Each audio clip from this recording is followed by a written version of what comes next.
Bismillahirrahmanirrahim. Assalamualaikum warahmatullahi wabarakatuh. Jumpa lagi di YouTube channel Belajar Jadi Guru Hebat, Guru Profesional. Baik teman-teman guru dimanapun anda berada, semoga sehat selalu, berkah selalu, dimudahkan segala urusan, amin ya Allah. Nah, pada video kali ini saya akan share tentang materi ya, ini khususnya untuk anak-anak ya. Untuk anak-anakku, ini ada materi IPA ya, tentang sistem pencernaan manusia. Dan ini merupakan materi IPA kelas 8 untuk kurikulum 2013. Nah, ini ada peta konsep. Pada peta konsep sistem pencernaan yang akan kita pelajari itu ya, yang pertama alat pencernaan, kelenjar pencernaan, proses pencernaan, penyakit pada pencernaan, kemudian cara memelihara pencernaan pada manusia. Nah, itu ya ada peta konsep. Jadi maksud peta konsep tuh seperti ini, bukan merangkum ya. Peta konsep dengan merangkum itu beda. Tapi kalau merangkum itu kan mengambil intisari penting-pentingnya. Tapi kalau peta konsep, konsep-konsep yang akan dipelajari pada materi tersebut kita buat semenarik mungkin, bisa berupa diagram alur, bisa berupa diagram pohon, sebisa kalian, semenarik kalian, biar kalian itu semangat membacanya.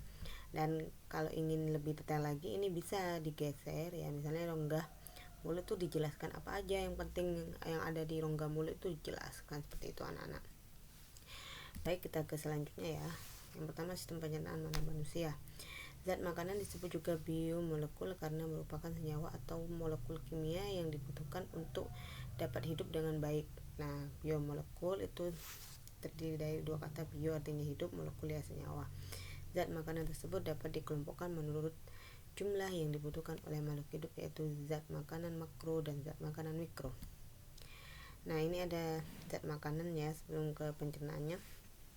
Ada karbohidrat ya, nama lainnya itu hidrat arang. Fungsinya ya sebagai sumber energi ya, menjaga keseimbangan asam basa dalam tubuh, membantu proses penyerapan kalsium, bahan pembentuk senyawa kimia yang lain, misalnya lemak dan protein, berperan penting dalam penurunan sifat, misalnya karbohidrat dengan atom C 5 buah merupakan komponen asam nukleat DNA atau RNA. Nah, kalian bisa lihat ya, sumber karbohidrat itu kan yang ada di makanan itu apa aja. Ini contohnya ya, ada di nasi, jagung, roti ya, kentang, itu ya, pokoknya yang serealia itu dah. Oke, selanjutnya ada protein. Nah, ini ada gambar di sebelahnya ya. Jadi protein itu fungsinya bisa untuk pertumbuhan ya, perbaikan dan pemeliharaan sel-sel tubuh, merupakan sumber energi, penyusun hormon, zat antibodi dan organ lainnya, menjaga keseimbangan asam basa. Nah, penggolongan protein ada dua ya. Yang pertama protein hewani, yang kedua protein nabati.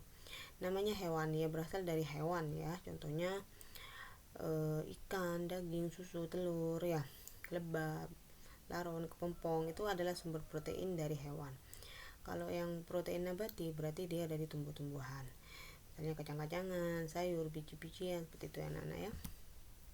Oke, lemak itu fungsinya sebagai pelarut vitamin. Yang larut dalam vitamin itu vitamin A, D, E, dan K, disingkat AD gitu. Penahan rasa lapar karena lemak membutuhkan waktu yang lama untuk dicerna, dan sebagai penyedap makanan, pelindung alat-alat tubuh. Itu contoh lemak ya. Pada lemak nabati ada di ini loh teman, apa tuh anak-anak, di kelapa ya. Kalau yang dari hewani dari keju itu. Oke, selanjutnya vitamin. Berdasarkan kelarutannya, vitamin dapat dibedakan menjadi dua, vitamin yang larut dalam lemak A, D, E, K, dan larut dalam air itu vitamin B dan C. Fungsi vitamin sebagai pengatur proses kimia dalam tubuh. Selanjutnya ada mineral ya, itu bisa dibaca ya. Mineral itu ada dua, makro elemen dan mikro elemen, seperti itu ya. Ada kalsium, kalium ya, bisa dibaca sendiri anak-anak ya.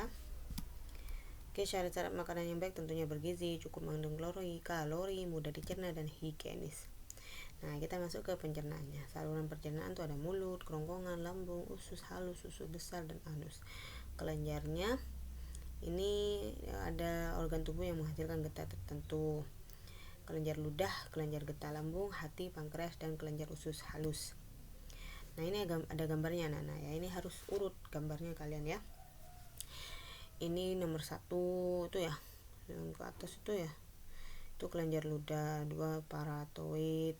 Nah, sampai ke yang 15 tuh ya, kalian tuh harus ingat-ingat ya. Jadi kalau ada soal misalnya bagian yang ditunjuk nomor 8 tuh apa, jadi kalian tahu esofagus ya. Nah, bisa dilihat ya, kalau submandibularis itu nomor 3. Kita lihat nomor 3. Seret, ntar ya. Maksudnya itu bawah lidah, sub itu di bawah, rahang bawah. Kalau sublingualis bawah lidah, nomor 4. Ini kan di bawah lidah, seperti itu ya anak-anak ya. Nah, ini sistem pencernaan pada manusia. Ini lanjutannya ya. Ini yang ada di rongga perut ya. Ini ada kolon ya, kemudian kolon transvers tuh maksudnya harus 12 jari itu ya. Nah, usus halus, sumbai cacing, seperti itu anak-anak. Nah, ini yang ada pada mulut ya, ada gigi ya. Gigi itu terjadi pencernaan mekanik ya. Ini susunan gigi harus ingat anak-anak ya. Kalau gigi anak-anak 20 buah, gigi dewasa itu 32. Ingat rumusnya. Ini rumusnya ya. Ini yang I incivivus, B premolar, C canius, M molar. Jadi ini nanti tak kasih tugas ya. Kalian itu mencari apa maksud dari incivivus, premolar, canivus, dan molar. Itu susunannya seperti itu ya anak-anak ya. Kalau di depan ke belakang seperti itu. Nah, ini kalau yang gigi susunannya seperti ini ya. Terus kalau yang gigi tetap seperti itu. Nah, ini ya gambar gigi. Ada gigi seri, gigi taring, gigi premolar ya.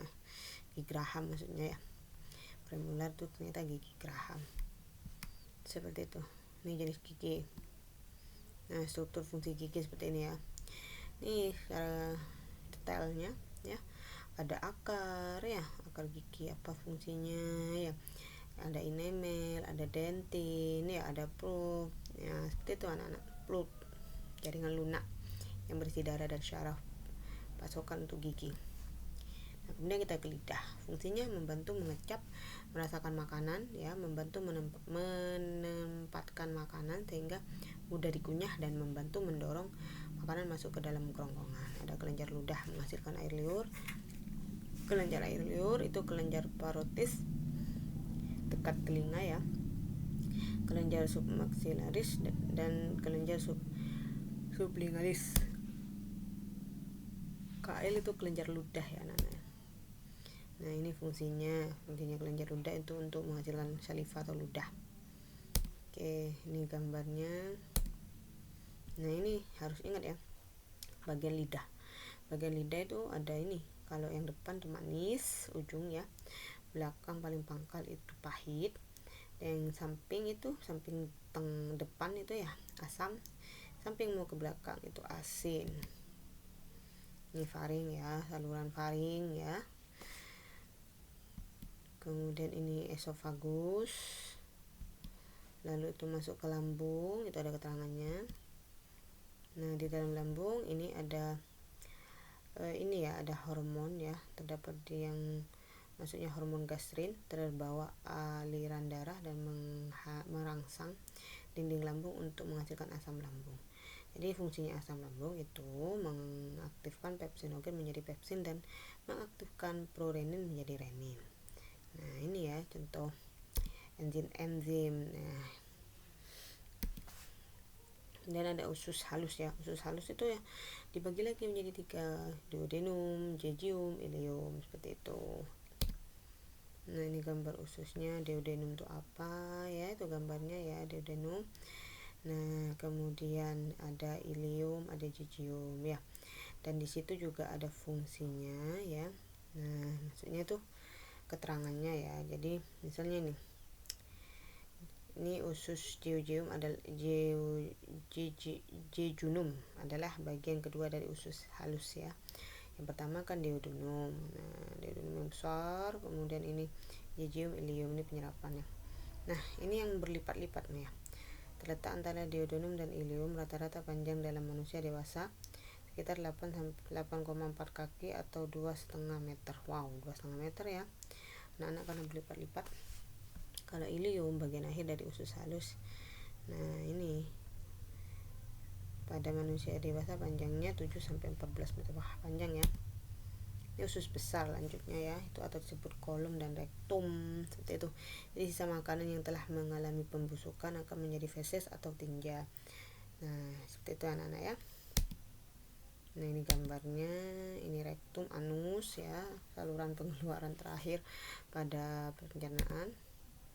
Nah, ini ada kelainan ya pada pencernaan atau penyakit appendicitis, gangguan disebut juga radang usus buntu. Nah, ini ada di usus buntu itu ada radang. Kemudian diare atau mencret ya, disebabkan oleh infeksi bakteri maupun protozoa pada usus besar. Nah, konstipasi atau sembelit, sehingga terjadi akibat penyerapan air yang berlebih pada sisa makanan di dalam usus besar. Akibatnya feses menjadi sangat padat. Nah, padat fesesnya sulit untuk dikeluarkan. Kalau emah ini gangguan terjadi karena produksi asam lambung berlebih. Gejalanya itu mual, perih lambung. Nah, biar tidak emah, makan tepat waktu. Seperti itu anak-anak. Nah, sudah selesai ya. Jadi ada tugas buat kalian. Jadi tugas kalian itu tentang ini anak-anak ya, dikerjakan ya, tentang ini susunan gigi ya.